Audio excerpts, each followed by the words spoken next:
New rule, stop saying that Whoopi Goldberg getting yanked from The View right after she attacked me on The View is karma. There's no such thing as karma. Sorry.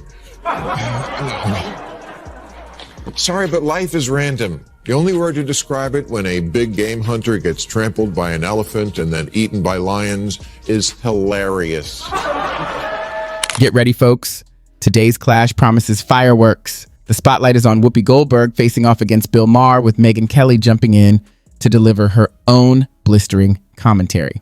What started as playful teasing on The View quickly escalated after Whoopi took a swipe at Bill. Talking about Whoopi Goldberg because I got so many texts this week because she attacked me the week before. Sure. So everybody was like, "Oh, Bill, I get you're enjoying the karma." First of all, I'm going to talk about this at the end of my show next week, teaser. But there is no thing as karma. Okay, get over that. Whoopi attacks me on a regular basis. She says stupid shit on a regular basis. They just happen to coincide.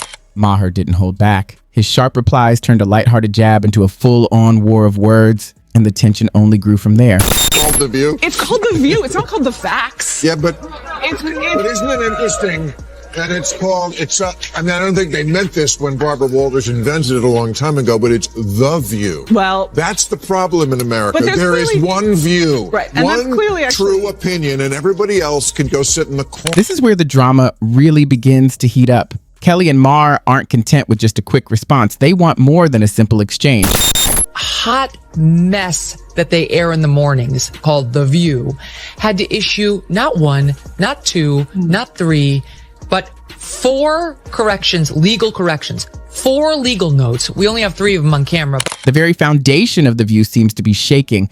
Even the show's so-called conversations and storylines built on fear are now under scrutiny. And trust me, you'll want to stick around for this one. If you haven't already, hit that subscribe button because your support helps me keep bringing you these bold, unfiltered stories first. Now let's break down this wild turn of events. It all started with what looked like a harmless remark from Whoopi Goldberg on The View. A quick jab aimed at Bill Maher. Comments like this aren't unusual for her, right? But this time, the ripple was different. Bill Maher, never one to sidestep controversy, came back swinging, challenging not only Whoopi's words, but the very atmosphere and setup of The View itself. I mentioned this karma stuff on the show last week because I was relating how many texts and emails I got from people congratulating me on receiving a karmagram from the universe. As always, Maher speaks without restraint. Publicly dismissing the idea of karma, he insisted that Whoopi's brief fallout over her remarks about him had nothing to do with fate or cosmic justice. In the form of Whoopi Goldberg's chastisement. So I thought this would be a good time for a little tutorial on karma, which, as Americans understand it, is nothing more than an extension of the common logical fallacy called post hoc ergo propter hoc. He called the notion of karma completely absurd, framing it instead as life's unpredictable twists. Rather than suggesting some mystical balance at work, he dramatically likened it to a seasoned hunter meeting an untimely end, trampled by elephants and claimed by lions.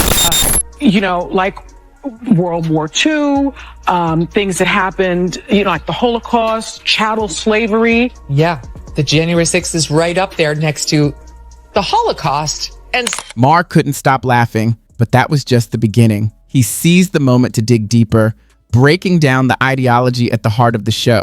According to him, it amplifies certain ideas, echoing them across the stage while funneling all attention toward a single perspective. He asked a pointed question. How valuable is a debate show if it only presents one side of the story? I think it's as bad as, like, the Holocaust, and you don't have to take my word for it. Here is Sunny Hostin of January The View 6th was an atrocity. It was one of the worst moments in American history. And when you think about the worst moments in American... That's exactly what Maher aimed to highlight. America has long wrestled with the challenge of accepting a single rigid perspective, but Maher wasn't alone in calling it out. Soon after, Megyn Kelly stepped in, taking her critique to another level. From her own platform, far removed from the set, Kelly delivered sharp, uncompromising observations of The View. Her words cut through the show's layers of pretense, exposing the facade that had gone unnoticed by many. She didn't need to sit at the table with Whoopi and the others to make her point. Her remarks landed like surgical strikes, scrutinizing how the show manages or fails to manage its discussions. According to Kelly, organized outrage often overshadows genuine debate. Anyone daring to break away from the chorus of conventional thinking is quickly silenced. She painted a vivid picture, a classroom where only approved answers are allowed and deviations are punished rather than addressed honestly.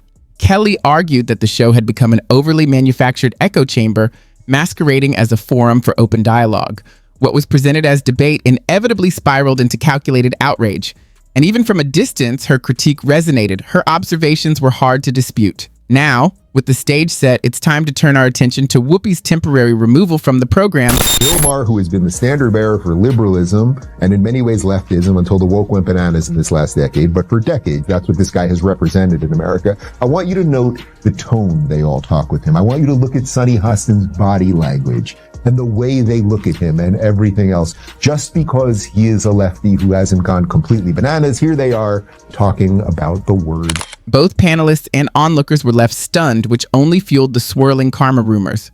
But Maher brushed those aside, pointing instead to the predictable consequences of a show constantly under the public microscope. He noted that, alongside criticism, Whoopi frequently made statements about him that lacked context, and the real fallout unfolded far from the stage. As expected, social media exploded with trending topics and hashtags. Opinions were divided. Some sided with Maher, others with Whoopi, and still more echoed Kelly's sharp critique of the show's lack of meaningful discussion. What about Megyn Kelly? Her refusal to compromise only added fuel to the fire. It was hard to dispute her meticulous dissection of The View as an echo chamber. Interestingly, viewers who once saw the show as a somewhat filtered reflection of reality found her analysis compelling. She questioned the panel's avoidance of difficult topics and opposing viewpoints, highlighting how the show's perspectives felt like a tightly coordinated script, leaving little room for genuine debate. Her points resonated strongly with those frustrated by one-sided discussions.